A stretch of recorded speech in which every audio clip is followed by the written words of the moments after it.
Morning. और अभी सुबह के बज रहे हैं शायद 6। मेरा सारा काम हो चुका है, झाड़ू वाड़ू सब कुछ कंप्लीट, पोछा वगैरह। और मैं कर रही हूँ अभी आटा भूनने की तैयारी, क्योंकि मेरे घर में है प्रोग्राम, तो उसके लिए ना मैं इतनी बड़ी कढ़ाई में आटा भून रही हूँ।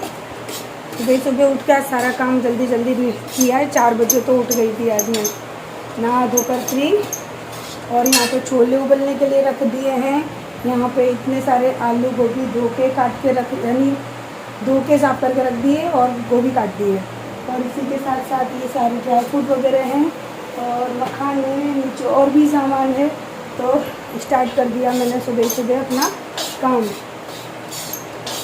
तो सुबह सुबह जितना जल्दी कर लूँगी ना उतना अच्छा रहेगा, नहीं तो फिर अकेले क्या क्या करूँगी। पहले जल्दी से मैं आटा भून लेती हूँ, क्योंकि इसमें ही काफ़ी टाइम लग जाएगा।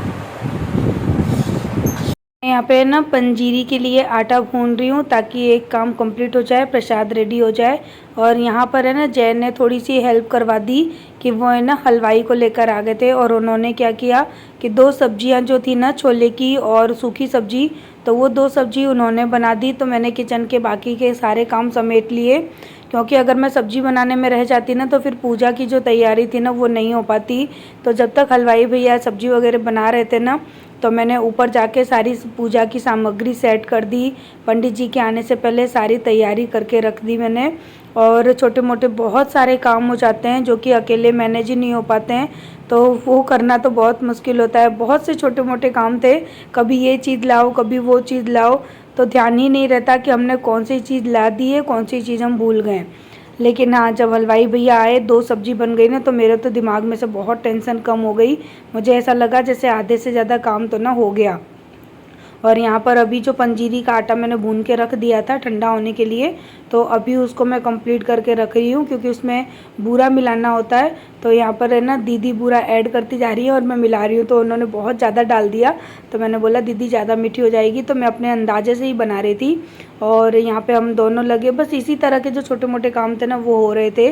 तो मेरा पहला काम तो मेरा यही था कि पूजा का जितना भी सामान है, जितना भी प्रसाद है ना, वो बना के मैं रेडी कर दूँ।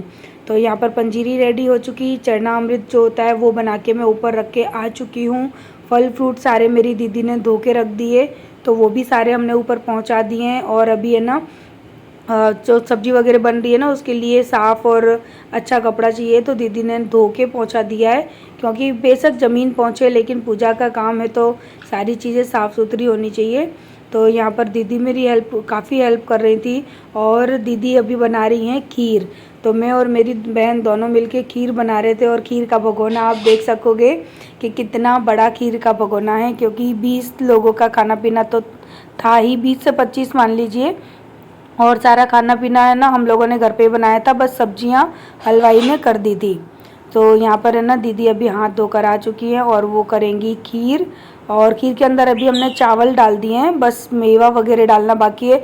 तो इस गैस पे खीर बन नहीं रही थी, बहुत छोटी पड़ रही थी गैस। तो जब है ना सब्जियां बन गई, उसके बाद खीर को भी हमने उसी गैस पे ट्रांसफर कर दिया।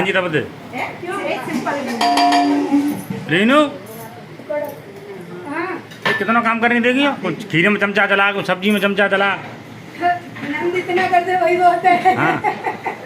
भारी एक गिलास पकड़ा दी, हमारी तो खूब करती है भैया। गिलास है तो एक पानी पियाऊंगा इसमें नहीं। हलवाई वाले चूल्हे पे दीदी ने खीर चढ़ा दी और यहाँ पर मैं लगा रही हूँ आटा पूड़ियों के लिए, क्योंकि पूजा होने से पहले मैंने सोचा कि आटा लगा के ढक के रख जाऊंगी और पूजा होने के बाद फिर भोग की थाली बनानी पड़ेगी ना, तो जल्दी जल्दी आके हम सब पूड़ियाँ फटाफट से बना लेंगे। तो यहाँ पर है ना अभी काफ़ी सारा आटा है, 20 लोगों का आटा, आप लोग समझ सकते हो। तो इसी वजह से मैं इतनी बड़ी परात लेकर बैठी आटा लगाने के लिए। उसके बाद मैं फटाफट से रेडी होंगी। और यहाँ पर अब है ना पूजा की सारी तैयारी हो चुकी है। थाली वगैरह सजाने का काम सारा मेरी ननद ने किया था, यानी मैंने कह दिया था कि दी आप है ना, और दीदी की मम्मी, मैंने कहा आप लोग पूजा का सारा काम संभाल लेना, पंडित जी आ जाएं। तो जैसे कि ये चादर वगैरह बिछाना हुआ, छोटे मोटे जो काम है, पूजा की चौकी रेडी करना हुआ, ये सारा काम मेरी ननद, उनकी मम्मी और पंडित जी ने मिलके कर दिया था। और यहाँ पर सबसे पहले है ना पूजा का जो कलावा बंदे का जो काम होंगे ना, वो मोलू के हाथों करवाया मैंने, क्योंकि ये कथा स्पेशल मैंने मोलू के लिए ही बोली थी। आपको भी पता होगा कि 3 साल पहले मोलू का एक्सीडेंट हुआ था और मैंने 3 साल से कथा बोल कर रखी थी, लेकिन वो हो नहीं पा रही थी। तो बहुत ज़रूरी थी वो कथा कराना मेरे लिए, क्योंकि बच्चे से बढ़कर तो कहते हैं ना लाइफ में कुछ भी नहीं होता। और अगर हम कोई कथा वगैरह या फिर माता भगवान के लिए कुछ कह देना, मन्नत मांग लेना, तो उसको पूरा करना भी बहुत ज़रूरी होता है। सो हम लोग बहुत दिनों से सोच रहे थे, लेकिन हो ही नहीं पा रहा था। कहते हैं ना कि जब तक भगवान नहीं चाहते ना तब तक कोई काम हो ही नहीं पाते। तो संजोग ही नहीं बन पा रहे थे कि हम इस तरह से कथा वगैरह करवा लें। और अचानक मोलू का बर्थडे कंप्लीट हुआ, उसके दूसरे दिन ही मैंने बोला कि जय कथा कब करोगे, तो उन्होंने बोला ठीक है चल कल ही कर लेंगे। और अचानक से पंडित जी ने भी हाँ कह दी और हमारा सारा कथा का प्रोग्राम बन गया। मैंने मेरी दीदी से बोला तो उन्होंने भी ना पहले बोला कि मैं नहीं आ पाऊँगी, फिर अचानक से वो भी आ गई। सास ससुर से बोला तो वो भी आ गए। यानी जो संजोग होते हैं ना, तो वो सब कहते हैं भगवान ही बनाता है, कि बिना संजोग से और अचानक से संजोग बना और सब मेहमान भी इकट्ठे हो गए और राजी खुशी से हंसी खुशी से पूरी जो कथा वगैरह है, पूजा वगैरह है, वो हमारी कंप्लीट हुई। बहुत अच्छा लगा, बहुत खुशी हुई कि पूरा परिवार भी इकट्ठा था। मेरी जिठानी भी आई हैं, मेरे सास ससुर भी आए थे, मेरी ननद हैं और बुआ के परिवार वाले हैं। वैसे मैंने बहुत कोई बाहर वालों को नहीं बुलाया था, लेकिन हाँ बस घर घर के बुलाए थे। और यहाँ देखो मिट्ठू है ना, वो मेरी गोद में बैठा हुआ है। तो पता है मेरी दीदी का तो आप लोगों को भी आश्चर्य होगा कि अचानक से कैसे आ गए। मैंने दीदी को सैटरडे को बोला और वो दोपहर में बैठ गए और रात को 9:30 बजे उनकी ट्रेन आ जाती है। तो 9:30 के बाद है ना जय उनको लेने गए और इस तरह से अचानक से मेरी दीदी का भी आना हो गया। और दीदी ने ना खीर बहुत अच्छी बनाई थी, ऐसा लग ही नहीं रहा था कि मेरी दीदी ने खीर बनाई है, बिल्कुल हलवाई जैसा खाना बना था। और यहाँ पे ना अभी पूजा की स्टार्टिंग हो रही है और पूजा की स्टार्टिंग में सबसे पहले होगा कान्हा जी का स्नान चरणामृत से।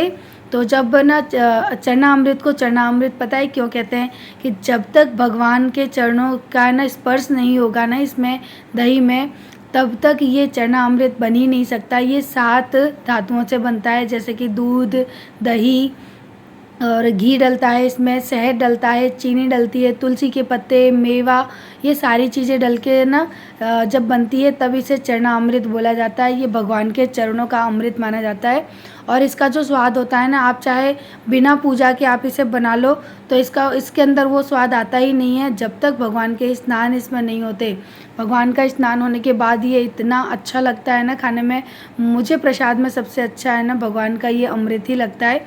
और यहाँ पर हमारे लड्डू गोपाल जी का स्नान हो चुका और उनके लिए मैंने नए नए कपड़े मंगाए थे। तो मैंने पंडित जी से बोला कि आप इनको दूसरे वाले कपड़े पहनाइए जो मैं लेकर आई हूँ। तो यहाँ पर हो चुके हमारे ठाकुर जी का स्नान वगैरह हो चुका और हमारे ठाकुर जी अभी हो रहे हैं तैयार। उसके बाद फिर हमारी जो पूजा है वो स्टार्ट हो जाएगी।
ठाकुर जी के स्नान के बाद ही ना हमारी पूजा स्टार्ट होगी।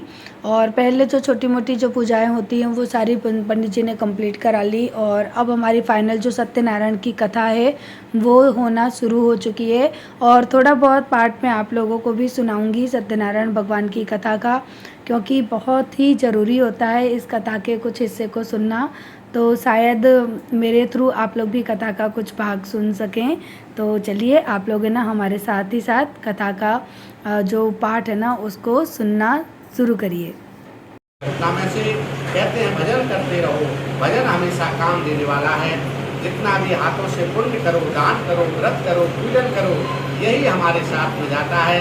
न तो घर जाता, न परिवार जाता, न स्त्री जाती, कोई पुत्र जाता, न परिवार वाले जाते, कोई किसी के साथ नहीं जाता है।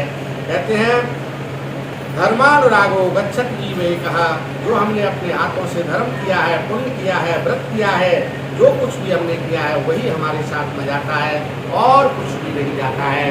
इसलिए बड़ी सावधानी से हमको जो मनुष्य जीवन मिला है, दुर्लभो मानसो देहो देहि नाम सर्वंगुरः, ये मनुष्य शरीर बड़ा ही दुर्लभ है भैया, ये देवताओं को भी प्राप्त नहीं होता है। इसलिए कहते हैं मनुष्य शरीर पाकर के भी जो भगवान का भजन नहीं करता है उसके लिए धिक्तम नरम पश्वमम उर्भार रूपा, कहते हैं उसके लिए धिक्कार है और वह पशु के समान ये पृथ्वी के ऊपर बोझा बना हुआ है। इसलिए जीवन में आकर के कहते हैं भगवान का भजन जरूर करना चाहिए। बिना भजन के कहते हैं जीव की सदगति नहीं हो सकती है। बोलिए गोविंद भगवान की जय, गोविंद जय जय गोपाल जय जय गोविंद जय जय गोपाल जय श्री राधा रमण हरि गोविंद जय गंगा की जय जय यमुना की जय जय गंगा की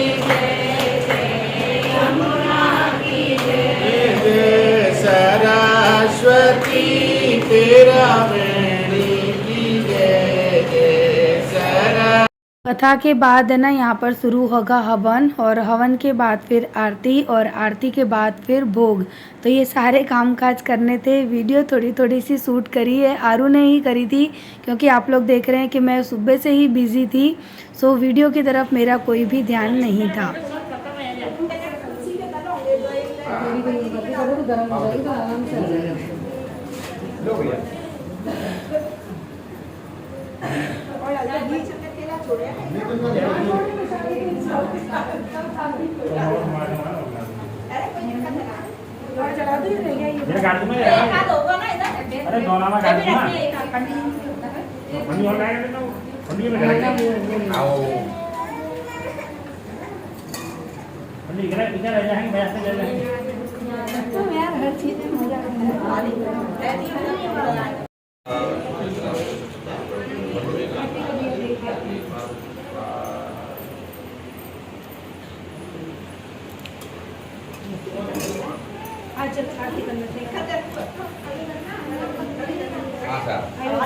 जय गणेश जय गणेश जय गणेश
पार्थ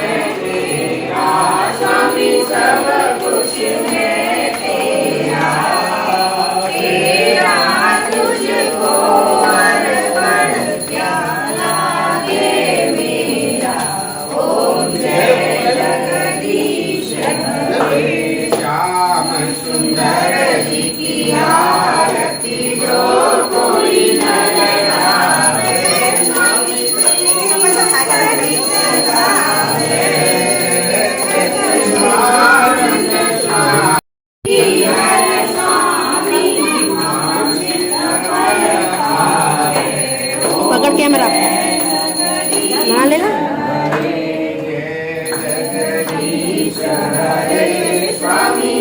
कुछ नहीं होता तेरे बच्चों पर चुप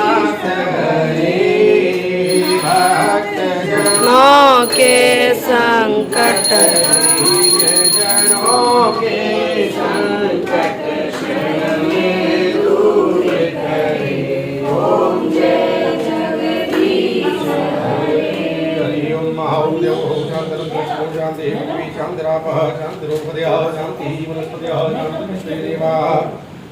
शांति शांति सर्वं शांति शांति शांति सामा शांति हरि ओम।